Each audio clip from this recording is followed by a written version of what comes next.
Good morning. I think I'm gonna have to have a conversation with the decorating crew. I think they messed up a little bit. We got the nice red banners over here that say, the greatest love letter and things like that or whatever. And red kind of represents love, but I'm pretty sure this doesn't represent love. I'm not really sure what that's about. All right, let's just get it over with. Here's the thing. If you know me at all, this past week was a very rough week for me. It was a pretty rough week, I gotta say, right? I think the worst part of the week was probably Friday night when I was getting ready to go to bed and I was starting to realize that I was gonna have to say something that I've never said before. And that was that this week I'm actually going to be a fan of Notre Dame. And so, I'm now a Notre Dame fan for like a week, just for a week. No, it was rough. But here's the thing, it was a really rough week for football, right? But hey, when you're living in a land of compromise, you got to stand strong, right? That's what we're talking about, right? That's what we've been talking about last week, this week. But I thought a lot about football in Ohio and stuff like that, and I did come to a realization too this week that something I'd never really thought about before. And I never thought about the fact that Columbus doesn't really have a professional football team.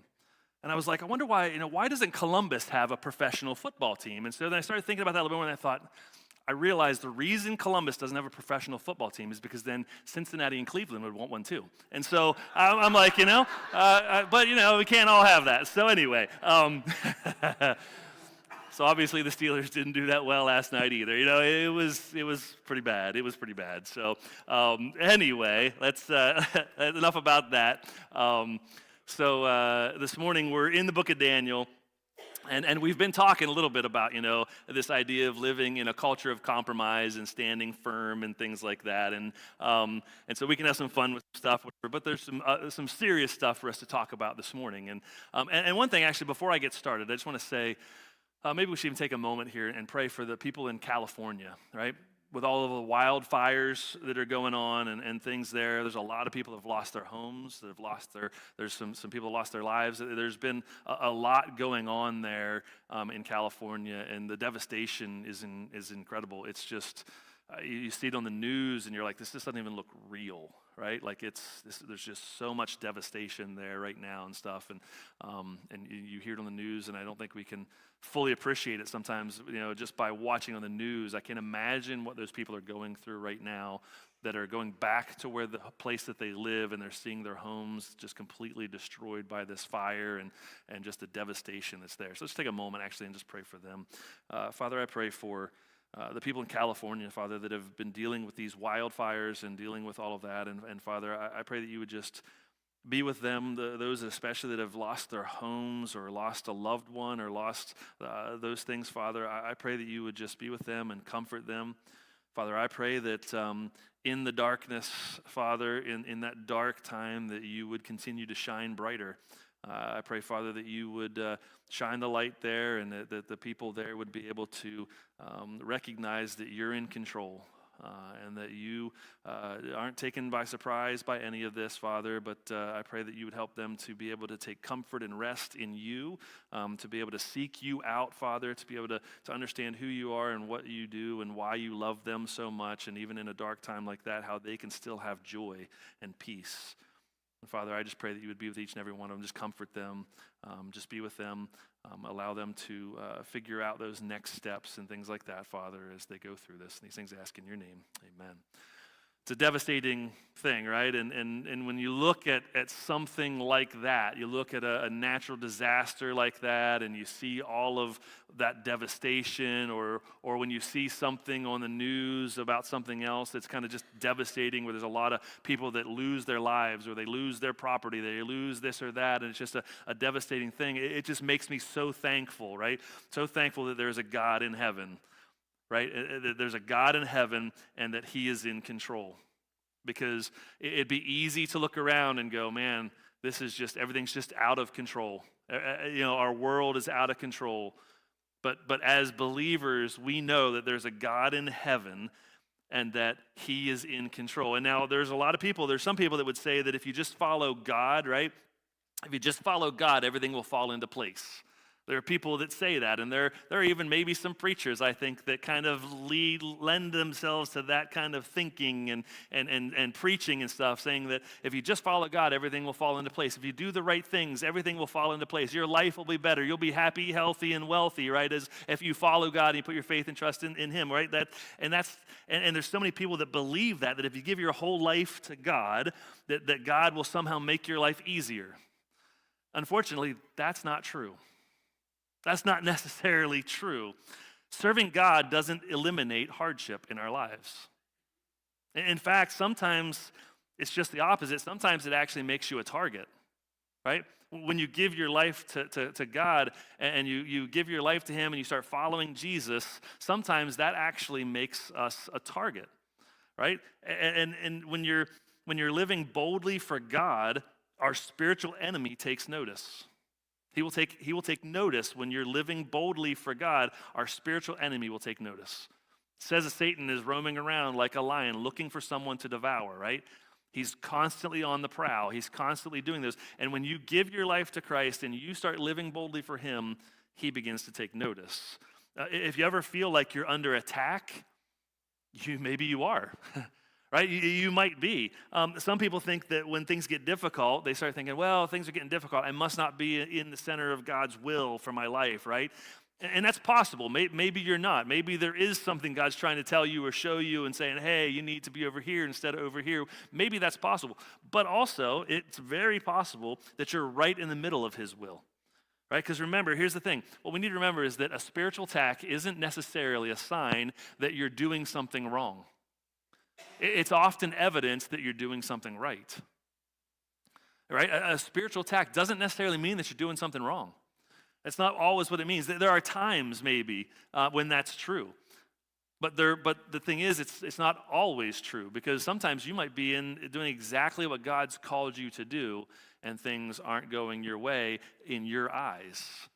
But that's the wonderful thing about God's plan. We don't know His plan, right?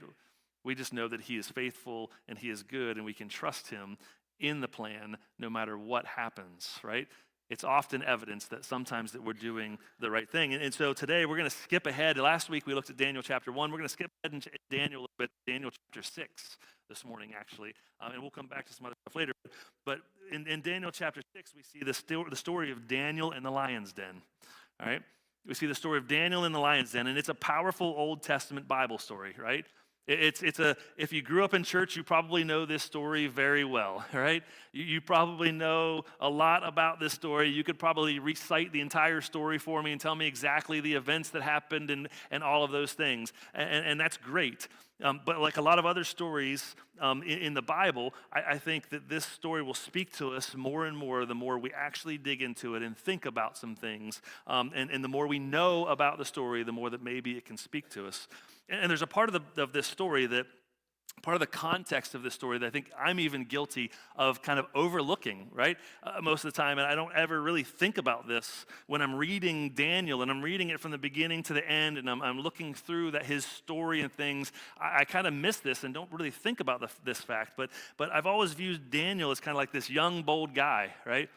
Who's just this guy who was taken out into captivity when he was, probably between the ages of 12 and 17 or so, and he's in this foreign land, and he's this young guy living there, and he's doing his thing, and he's standing up to the king, and we talked last week about the food that was presented to him, and he took his stand there in a very loving way, and I think about Daniel in that way, this young, bold guy. But at this point in Daniel's story, when we get to the lion's den, he was likely in his early to mid 80s. Yeah, he was likely in his early to mid 80s, and he's gained a lot of wisdom over the years, and he's probably got some routines and things like that he's used to, because he's now in his early to mid 80s, right? And I think this makes that story 1,000 times more richer.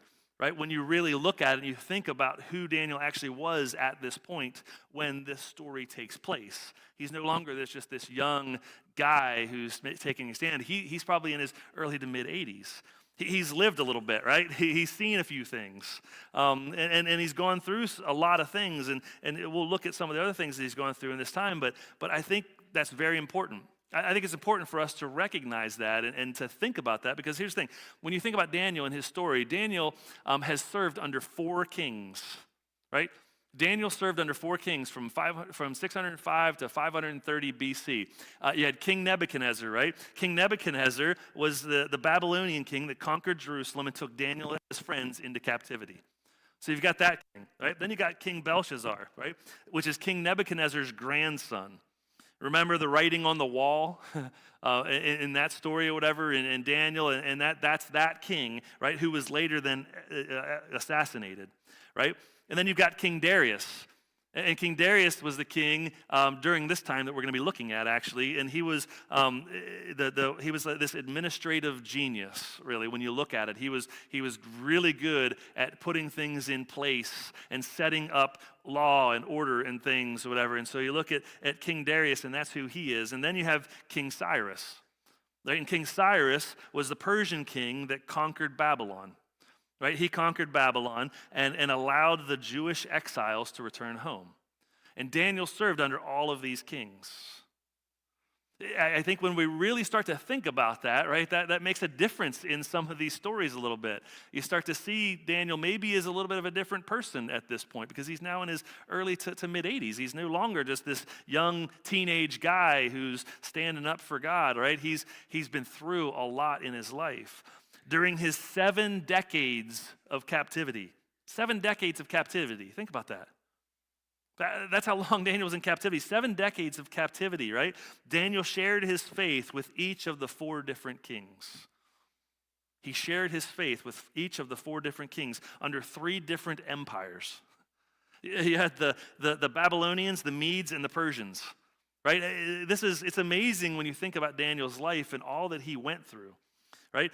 Notice that Daniel didn't criticize these kings, right? He didn't criticize these kings. When you read through his story, you see how he interacted with each of these kings. He didn't criticize them, right? He didn't criticize them or condemn them or call them stupid or demonic because they have a different political view than him, right?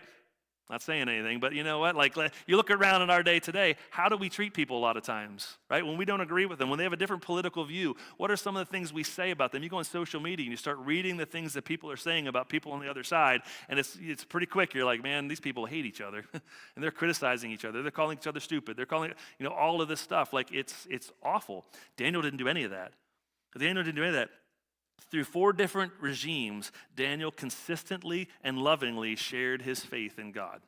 Through 4 different regimes, Daniel did that. He influenced kings. He influenced kings without compromising his beliefs. It's pretty amazing, right? He influenced kings without compromising his beliefs. In Daniel chapter 6, verses 1 through 3, it says, it pleased Darius to appoint 120 satraps to rule throughout the kingdom, with 3 administrators over them, one of whom was Daniel. Again, this is Darius, this guy. He's kind of this genius when it comes to administration and things like that, and he's setting this up. The satraps were made accountable to them so that the king might not suffer loss.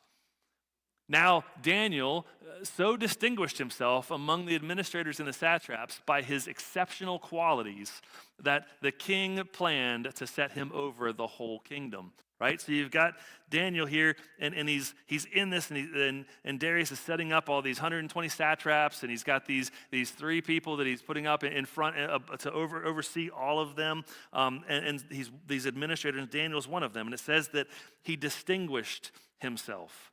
Right, this word distinguish, actually, when you look at this in the original language, is mitnasa. It's mitnasa. And it's kind of this interesting word because it's the only time that it's used in the Hebrew Bible. And what it means is to excel or stand out or to prevail or to distinguish, right? That's really what it means. Excel, stand out, prevail, or to distinguish, right? It's this idea of, Daniel he's standing out from the other people. He's excelling, right? He's prevailing over these people. And as believers, this should say something to us, right? Because as believers, wherever you work, whatever you do, wherever you serve, whatever you post on social media, right? All of that, we should excel. We should stand out and we should prevail. We should be distinguished. We should be distinguishable from other people when we do these things, no matter what it is. Paul said this in Colossians 3:17, and whatever you do, whether in word or deed, do it all in the name of the Lord Jesus. Right? Whatever you do, whether in word or deed, do it all in the name of the Lord Jesus. That's why we do what we do. That should be the basis of everything that we do. We should be doing it for God. And here's the thing. When you look at our world today, right? You look at our world and you listen to people in our world. There are a lot of people out there that are complaining and griping and things like that. And they're saying, you know what? Even a lot of believers, right, are saying, you know, our world is getting worse and worse, right? It's just getting worse all the time. And they're probably right? I mean, obviously, things aren't great right now. There's a lot of things that aren't going the way I would like them to, right, as a believer, right? And it seems like our world is getting worse and worse. Well, here's the thing. They say that our world is getting so dark, right? Our world's getting so dark. I've heard people say that, like, it's just so dark, right? There's just so much going on. It's so dark. It's so depressing, all this stuff. Well, here's the thing. Maybe that's true, and I think it probably is, but so maybe it's time for more Christians to excel, to stand out, and to prevail, right? Maybe it's time for more Christians to do that, to be distinguishable from the culture, be distinguishable from those around them, and to stand out more and more. Because here's the thing, as the world grows darker, the light should shine brighter, right? You think about it, right? You think about headlights on a vehicle. In the middle of the day, right? If you're driving down the road, you turn your headlights on, maybe it's raining a little bit, you know, but it's still pretty bright out and things, but you got to have your headlights on, right, when you're driving down the road. Well, if I turn my headlights on in the middle of the day because it's raining, and I turn my high beams on and I'm driving past people, nobody cares. Nobody seems to be bothered by that, right? They hardly even notice the fact that I'm driving by them, right? You go in the middle of the night when it's pitch black outside. I'm driving down the road and I got my high beams on. I start driving by people and I got my high beams on. What's happening? You got people blaring their horns and flashing their lights at you. Everybody seems to notice you because you got your high beams on. Why? Because it's a whole lot darker outside and your lights are now shining a whole lot brighter. It's exactly how believers should be, right? As the world gets darker, we should be shining even brighter. Right? It shouldn't be this idea as the world gets darker, our light gets dimmer and we start to kind of go with the culture. It should be that as the world gets darker, we shine brighter and people notice our lives and the things we're doing more than they ever did before because they don't understand it. They can't comprehend it. They're like, what are they doing over here? The world's going to hell in a handbasket, right? Which I'm not even sure that's possible. I'm not sure what that is in a handbasket, but whatever. But yet these people seem to have joy and they seem to have peace and they seem to. What is that? How are they doing that? Right? That's what they should be seeing. That's what they should be doing, and that's what Daniel's doing here, right? That's what Daniel did.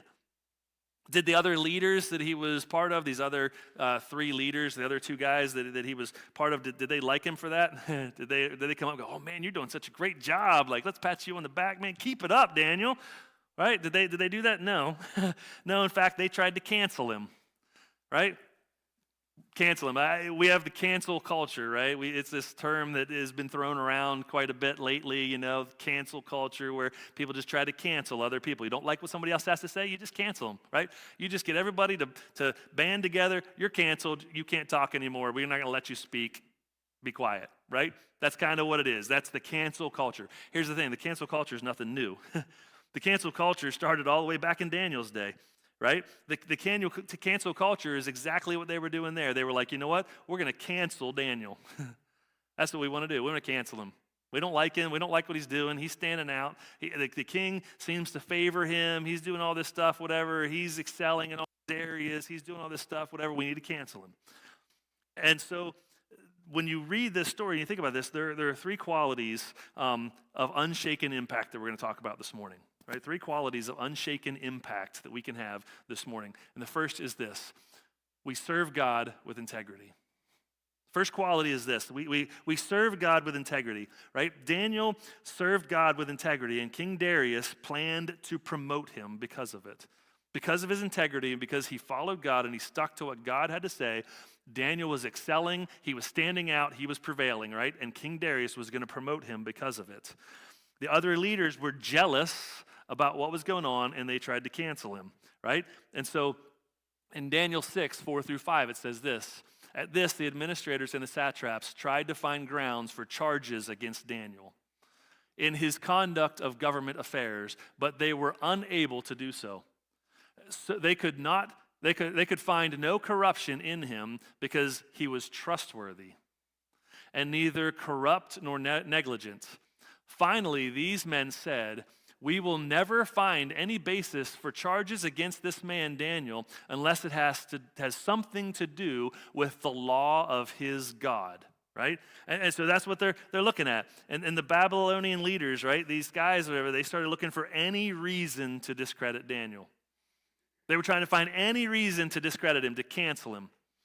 But Daniel, he kept his word, right? He didn't cheat on his taxes. He didn't gossip about the king. He didn't do any of those things. And they're going, "We got nothing, guys. Like, well, there's nothing we can do." Like, he's doing everything right.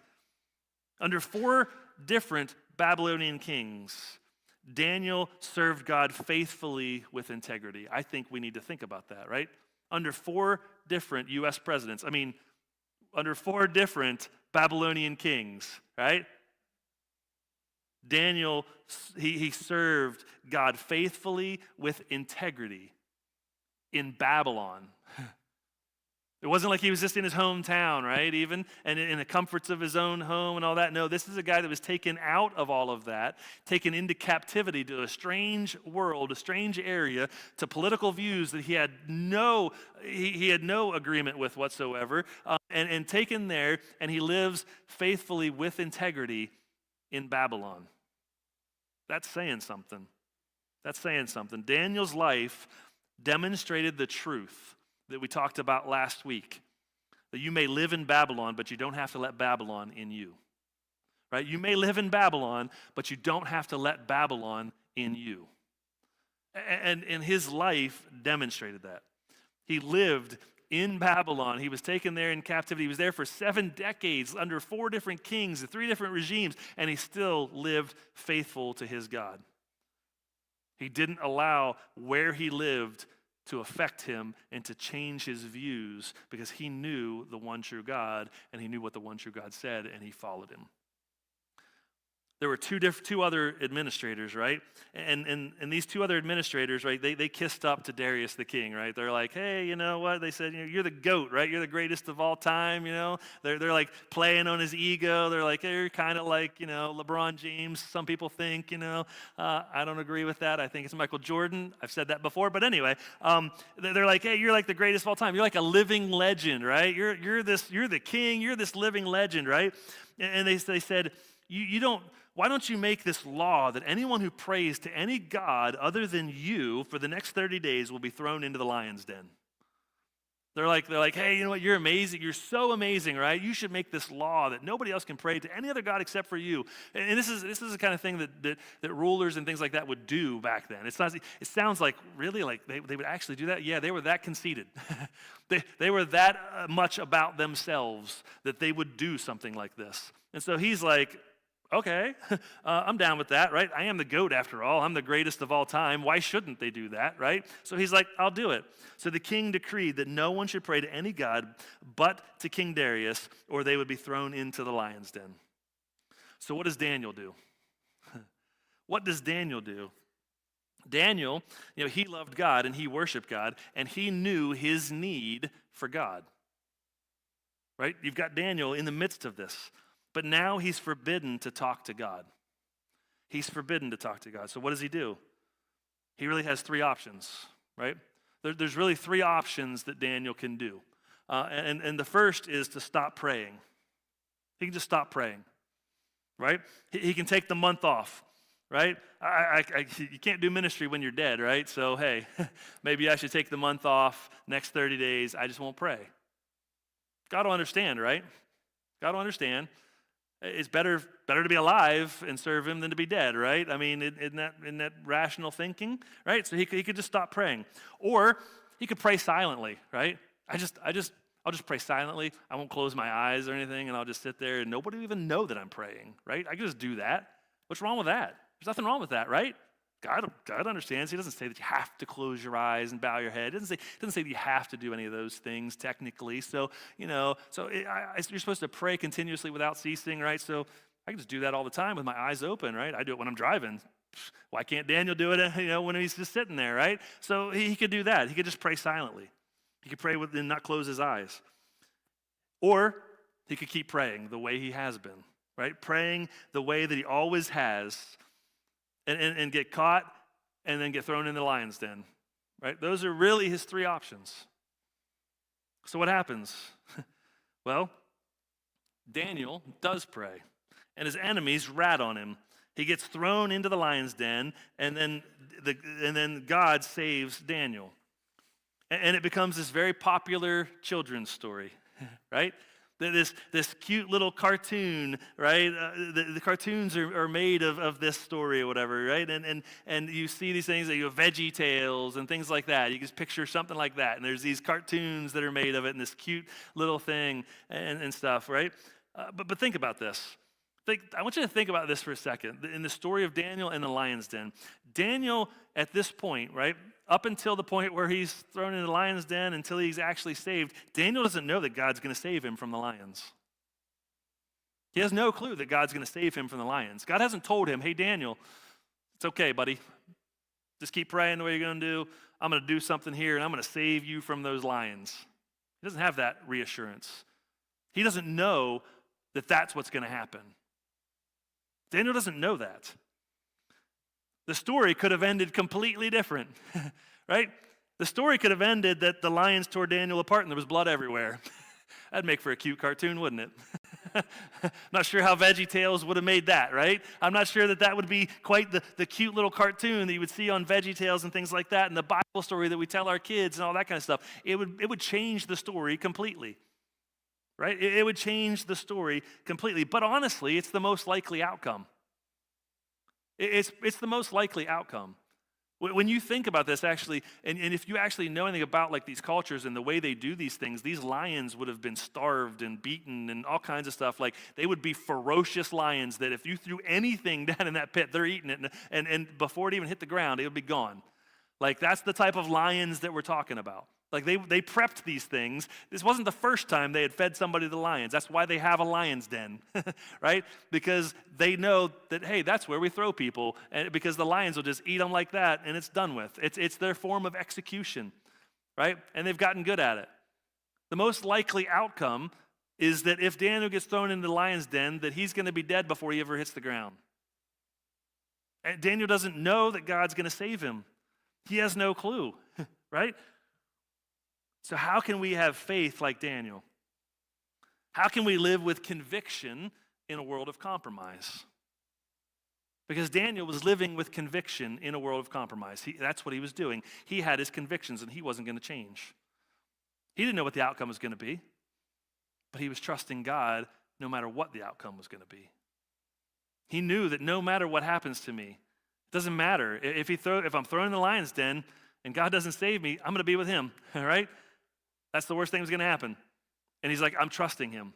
I'm trusting in his plan. I'm trusting in his plan for my life, and I'm going to do this. So how do we live with conviction in a world of compromise? Number one is we serve God with integrity. Number two is we trust God with consistency.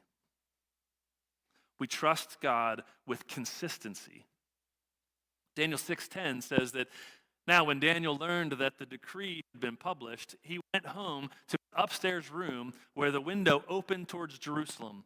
3 times a day he got down on his knees and prayed, giving thanks to his God in defiance of the king. Oh wait, that's not what it says. Wait. It says just as he had done before. This wasn't Daniel forming some kind of a protest, right? It wasn't him going, you know what? King says I can't do it. You know what I'm going to do? I'm going to go home. I'm going to go up to my upstairs room. I'm going to make sure the windows are open. I'm going to get down on my knees, and I'm going to pray right there so that everybody can see me. I want to make sure they see me. In defiance of the king, that's what I'm going to do. That's not what Daniel was doing. That's not at all what Daniel was doing. What Daniel was doing is he was doing exactly what he had always done. He said, I've got convictions. I know that I am supposed to put my God before anything else. He tells me that I'm to pray to him. And I'm not going to let somebody else tell me that I can't. This decree is not going to supersede what God has told me and what I'm supposed to do. And so he goes home and he does exactly what it is that he was supposed to do. Here's the thing, Daniel didn't wait until he was in the lion's den to learn how to pray. Daniel didn't wait until he was in the lion's den to learn how to pray. I think a lot of times that's what people do, right? They get into a bad situation, things start to get hard, then all of a sudden they remember, oh, you know what? I can pray to God, right? Maybe I should do that, right? Now that I'm in the lion's den and things aren't going the way I think they should, I'm going to pray to God and I'm going to ask him to fix this. It's not what Daniel did. He didn't learn how to pray when he got in the lion's den, right? He did exactly what he'd always done. He did exactly what he had always done. He's in captivity now in his early to mid 80s. And this is what he's always done. He's like, I'm not changing it. He was living consistently, right? He was trusting God with consistency. And why does that matter? Why that matters is this. It's not what we do occasionally that makes a difference. It's not what we do occasionally that makes a difference. It's what we do consistently. It's what we do consistently that really makes a difference. You think about like this world of compromise that we live in and how people look at us and they watch us, and we think about how we're supposed to stand out as a light in a dark world. It's the things you do consistently that make the difference. It's when they see you consistently doing these things that they go, I don't understand that. Like I get maybe doing it once or twice, but man, they're doing it all the time. And even in the darkest times, they're still doing that. They're still having joy. They're still, laughing. They're still, praying. They're still asking God for his help. They're still thanking God for the things in their lives. And they've got like nothing. They just lost everything to a wildfire, and they're still thanking God for everything that he's provided for them. How can they do that? He just took their whole home away, right? That's how people view it. But when you're living with consistency, and you're like, this is what I do. I thank God for the things in my life, and I do it on a regular basis. It's not all of a sudden I'm in a bad situation, so now I'm going to try to figure out how to thank God for the things in my life. I'm doing what I've always done, no matter what the circumstances are. And when you're on the mountaintop, right, and you're in the highs in your life, you're still doing the same thing. You're thanking God for those things because he's the one that's provided them for you. And so you're living consistently. It's not what we do occasionally that makes the difference. It's what we do consistently.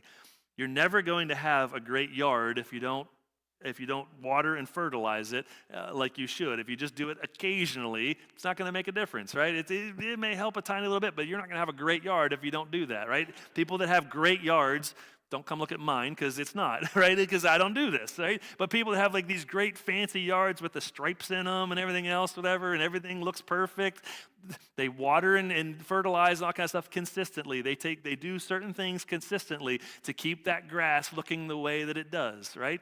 They have to do it consistently. It's not what you do occasionally, it's what you do consistently. You're never going to have a strong and intimate marriage if you only prioritize it occasionally. You're not going to have a strong and healthy marriage and an intimate marriage if you prioritize it occasionally, right? It's when you're consistently prioritizing it. It's how you become a strong, healthy marriage. Right? You're never going to be close to God and strong in your faith if you only seek God occasionally. If you're only seeking God occasionally, you're never going to become close to him. You're never going to have a strong relationship with him. It's when you're seeking him consistently that you begin to have that strong, healthy relationship with God. That's what we need to be doing. It's not what we do occasionally that makes a difference. It's what we do consistently. Daniel is under attack. Daniel's under attack. And he does what he's always done. He prays. Right? He prays. He goes and he prays. When he hears the king's order, he hears the king's edict, he goes and he prays. That's what he does because that's what he's always done. And here's the thing. Remember, prayer should be our first response to a problem, right? Not panic, not anything else. Prayer should be our first response to a problem. It should be the first thing that comes to mind when we run into a problem. Prayer should be our first response. Let's pray about it. Right? It shouldn't be, well, all we can do now is pray. Right? That's not how that works. Oh, I got myself in a situation now. Well, I guess the only thing left to do now is pray. That's not, no. The very first thing should be, hey, this doesn't look good. We should pray. Like, let's pray right now. Let's do it. Like it should be the very first thing that we do. You're worried about your country? Pray. You're worried about how dark things are getting? Pray. You're worried about, all this other stuff. You're worried about your home. You're worried about your finances. You're worried about your marriage? Pray. It should be the first thing we do. It should be the first thing we think of when we think of problems in our lives, is we should think we need to pray. Why? Because there's a God in heaven. Because there's a God in heaven. Like we said last week, there's a God in heaven, and he controls everything. And in fact, Daniel 2:21 says he controls the course of world events. He removes kings and sets up other kings. Daniel has seen this firsthand, that God removes kings and sets up other kings. Daniel's been part of that. He's been through that with all of these different kings and these different regimes and things that he's been through. Daniel sees that, right? There is a God in heaven, and he is in control. He's even in control of who's in charge on earth. You could read that he removes presidents and sets up other presidents, right? And you look at this and you think about this, and it says that he removes kings and sets up kings. And you think of Daniel. Were all those kings good? No. Did God put them there for a reason? Yeah. Were they part of God's plan? Yeah, absolutely. Are all of our presidents good? No. But God's put them there for a reason. He's the one in charge. He knows who's going to be, he knows who the next president's going to be. It's already worked out. He knows it. It's not going to take him by surprise. It's all part of his plan that he's put together. You don't have to understand the plan to trust that God has one and to trust that he has the best for us in mind. You don't have to understand the plan, right? You have to trust God. When Daniel prays, how does he pray? When Daniel prays, how does he pray? Scripture says that Daniel got down on his knees, right? He went to his upstairs room and he got down on his knees to pray. He's humbling himself before God. And he's saying, I'm going up here, and this is what I do every single day. I'm going up here, I'm getting down on my knees, and I'm humbling myself before God. Here's the thing. There's something about kneeling humbly before God. There's something about it. If you've never done that, when you pray, if you've never actually got down on your knees on the side of your bed or whatever it is and prayed to God and humbled yourself before God, I suggest you do it sometime. It's a powerful thing, right? There's something about humbling yourself and kneeling before God. How did Daniel stand strong in a Babylon culture, right? This culture of compromise. How to do that? He was able to stand before men because he knelt before God. That's how he was able to do it. The way he was able to stand strong before these men and before these kings is because he knelt before God. He humbled himself before God, and he gave his life to God and said, God, you are the most important thing in this world. I give myself to you, and you are in control. And I'm going to seek you every day. I'm going to pray to you every day, and I'm going to do it every single day the way that I've always done it, no matter what's going on in this world, no matter how crazy things get. I'm going to continue to do that because I prioritize my time with you. And he knelt before God. So what do we do in a world that's getting darker and darker? What do we do in this world that's getting darker and darker? 1, we serve God with integrity. 2, we trust God with consistency. And 3 is we honor God with faithfulness. We honor God with faithfulness. Here's the thing, one quality that every believer wants to embody is faithfulness. Right? Every believer, when you talk to them, it's what's the one thing that you really want to be? I want to be faithful. Right? I want to live a life that's faithful to God. That's really what a believer should say, right? I want to be faithful. And after our life is over, we want to hear, well done, good and faithful servant. That's what we want to hear. Well done, good and faithful servant. Notice it's not, well done, my important servant. That we want to hear, or well done, my rich servant, or well done, my popular servant. Those things don't matter. Those things don't matter. It's not about how important or how rich or how popular you are, right? None of that matters. When you stand before God, you're not going to care about any of that. What's going to matter is how faithful you were. It's all about how faithful you were to God. When you stand before him, that's what's going to matter. Your faithfulness to God. Remember, for 80 years, God's been faithful to Daniel. Right? Up until this point, for 80 years, God's been faithful to Daniel, and Daniel has been faithful to God through that time. Right? He's done what he's supposed to do. He's faithful every day to pray to God. He kneels before God. He's done that for 80 years. Remember that when he was faced with the food problem, we said Daniel resolved to do what was right. He says, I'll do what's right. Right? Here's the thing. And in this situation, he does the same thing. Right? I said last week that Daniel had resolved in his heart already, before the food was ever placed before him, he had already resolved in his heart that he was going to do the right thing, that he was going to do what God has asked him to do, and that he wasn't going to go against his God and his wishes. So when that food was presented to him, it wasn't a thing where he had to make up his mind, then now what am I going to do? He already knew what he was going to do. I was going to stay faithful to God. And this food was dedicated to idols and things before it was given to me, and God said, I'm not allowed to eat that, so I'm not going to do it. Now, he didn't, like I said last week, he didn't form a protest and everything else and storm out and do all kinds of stuff like that or whatever. He respectfully and lovingly requested, can I not eat that? Can we do something else here? And because he was faithful to God, and because he did that, God was then faithful to him.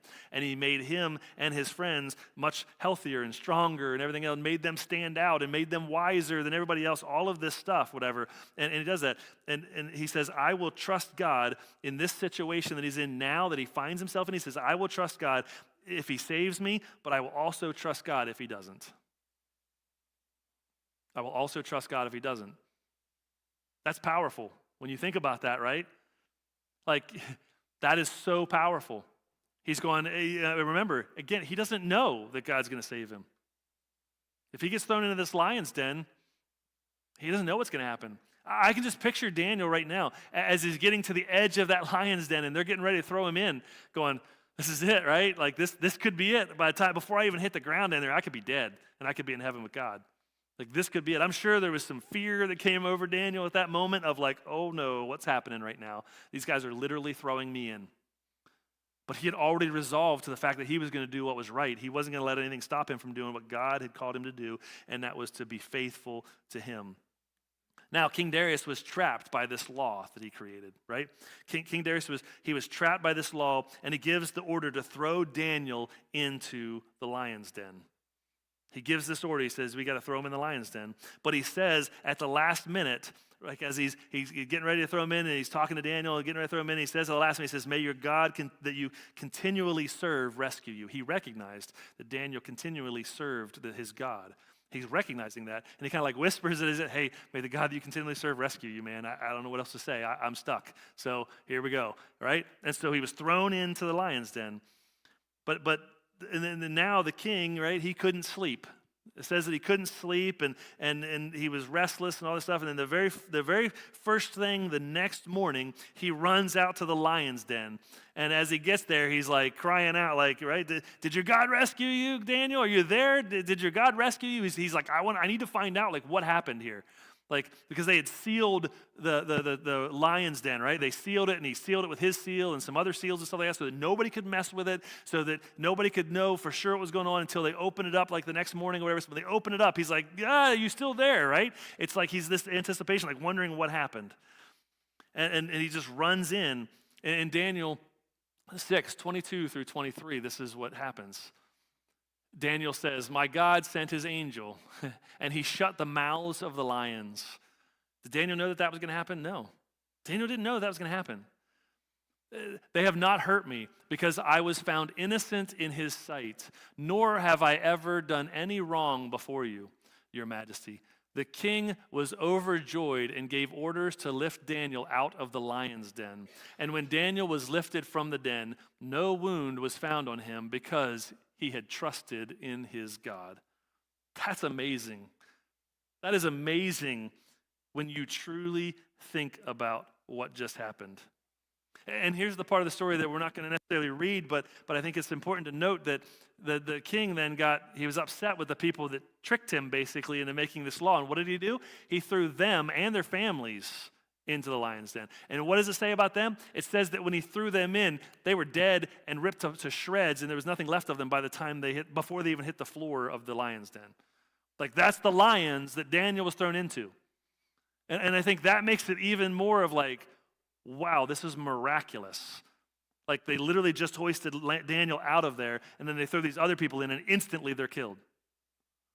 Like, that's what should have happened.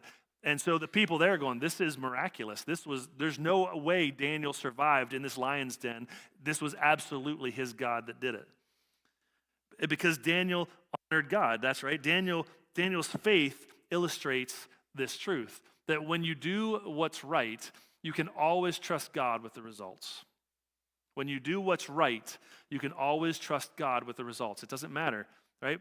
You're not in control of the results. All we're in control of is whether or not we do the right thing.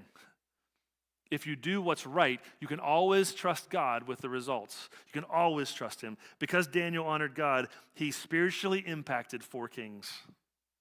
He spiritually impacted 4 kings. King Darius then issued a decree, right, that everyone in the kingdom should fear Yahweh, the God of Daniel. Daniel had a big impact. He had a big impact. How did he do it? By simply staying faithful to God and what God had called him to do. And he had this huge impact. Remember last week, right? Remember who the main character of every story is in the Bible, right? Daniel's not the main character of this story. The king's not the main character of this story. God is the main character. God is the main character of every Bible story, right? Every story points to Jesus, right? Every single story. They all point to Jesus. This story here, it actually foreshadows Jesus, right?